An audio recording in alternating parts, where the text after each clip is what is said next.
കോതമംഗലം മുനിസിപ്പാലിറ്റിയിൽ ഭരണം പിടിക്കാനുള്ള പോരാട്ടത്തിലാണ് LDFും UDFും. തുടർച്ചയായ രണ്ടാം ഭരണം ഉറപ്പാണെന്ന് LDF അവകാശപ്പെടുന്നുണ്ട്.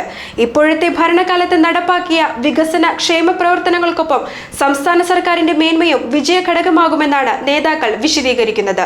20 സീറ്റിലധികം നേടുമെന്ന് CPM ഏരിയ കമ്മിറ്റി അംഗം KP മോഹനൻ പറഞ്ഞു.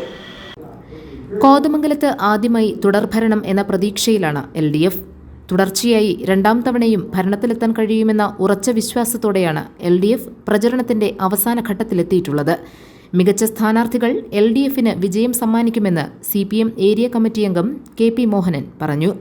ഇടതുപക്ഷ ജനാധിപത്യ മുന്നണി തികഞ്ഞ അഭിമാനത്തോടെ ആത്മവിശ്വാസത്തോടെ ആണ് ഈ തെരഞ്ഞെടുപ്പിൽ 33 വാർഡുകളിലും മികച്ച സ്ഥാനാർത്ഥികൾ, ജനപ്രിയരായ സ്ഥാനാർത്ഥികൾ നിർത്തിക്കൊണ്ട് കോതമംഗലം നഗരസഭ തുടർച്ചയായി രണ്ടാം വട്ടവും ഇടതുപക്ഷ ജനാധിപത്യ മുന്നണി ഭരിക്കും എന്നുള്ള ഉറപ്പ് ഈ സമയത്ത് എല്ലാ പ്രചരണ പ്രവർത്തനങ്ങളിലും എല്ലാം ഇടതുപക്ഷ മുന്നണി ബഹുദൂരം മുന്നിലാണ്. മുനിസിപ്പൽ ഭരണം വീണ്ടും LDFന്റെ കൈകളിലെത്തുമെന്ന് അവകാശപ്പെടുന്നതിന് ഒട്ടേറെ കാരണങ്ങളുണ്ട്. ഇപ്പോഴത്തെ ഭരണത്തിലുണ്ടായ വികസനക്ഷേമ പ്രവർത്തനങ്ങൾ തന്നെ പ്രധാനം. ഏറെക്കാലമായുള്ള സ്വപ്നങ്ങൾ യാഥാർത്ഥ്യമാക്കാൻ കഴിഞ്ഞു. ഒരുപിടി നേട്ടങ്ങൾ അക്കമിട്ട് നിരത്തുകയാണ് KP മോഹനൻ. സമാനതകളില്ലാത്ത വികസന ക്ഷേമ പ്രവർത്തനങ്ങൾ ഏറ്റവും വലിയ ഉദാഹരണമാണ് കോതമംഗലം നിവാസികൾ ചിലകാലത്തെ സ്വപ്നം, വലിയ സ്വപ്നമായിരുന്ന നമ്മുടെ പൊതുശ്മശാനം അത് യാഥാർത്ഥ്യമാക്കി മാറ്റുന്നതിന് വേണ്ടി 90% നിർമ്മാണ പ്രവർത്തനങ്ങൾ പൂർത്തീകരിച്ചുകൊണ്ട് തൊട്ടടുത്ത മാസങ്ങളിൽ അത് ഉദ്ഘാടനം ചെയ്യപ്പെടുകയാണ്.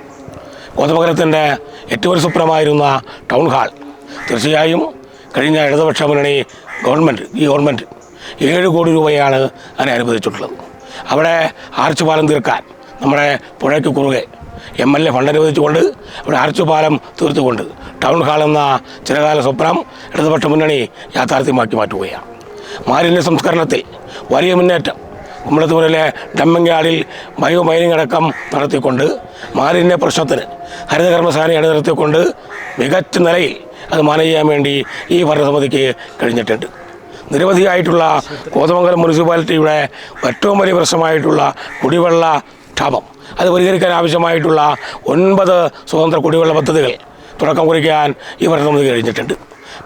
സംസ്ഥാന സർക്കാരിന്റെ ഭരണമികവും MLAയുടെ പ്രവർത്തനവും മുനിസിപ്പൽ ഭരണത്തിലെത്താൻ കൈത്താങ്ങാകുമെന്ന് നേതാക്കൾ അവകാശപ്പെടുന്നു. ഇപ്പോൾ ഗവൺമെൻറ്റിൻ്റെ നിരവധിയായ വികസനക്ഷേമ പ്രവർത്തനങ്ങൾ, പെൻഷനടക്കം കൂട്ടിയത് 600 രൂപയിൽ നിന്നും 2000 രൂപയാക്കി പെൻഷൻ വർദ്ധിപ്പിച്ചത്, സ്ത്രീ സുരക്ഷയ്ക്കായി 35 വയസ്സ് മുതൽ 60 വയസ്സ് വരെയുള്ള സ്ത്രീപതികൾക്ക് 1000 രൂപ സ്ത്രീ സുരക്ഷാ പെൻഷൻ, ഉദ്യോഗാർത്ഥികൾക്ക് 1000 രൂപ വീതമുള്ള മാസ സ്കോളർഷിപ്പ്, ഇതെല്ലാം ഈ ഗവൺമെൻറ്റിൻ്റെ സമാനതകളില്ലാത്ത വികസന ക്ഷേമ പ്രവർത്തനങ്ങളാണ്.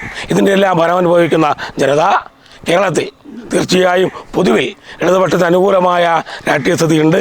അതിനെ ചുവട് പിടിച്ചുകൊണ്ട് കോതമംഗലത്തും അത്തരത്തിലുള്ള തുടർ ഭരണത്തിലേക്ക് 20 സീറ്റിന് മുകളിൽ നേടിക്കൊണ്ട് ഇടതുപക്ഷ ജനാധിപത്യ മുന്നണി തുടർച്ചയായി ഭരിക്കും.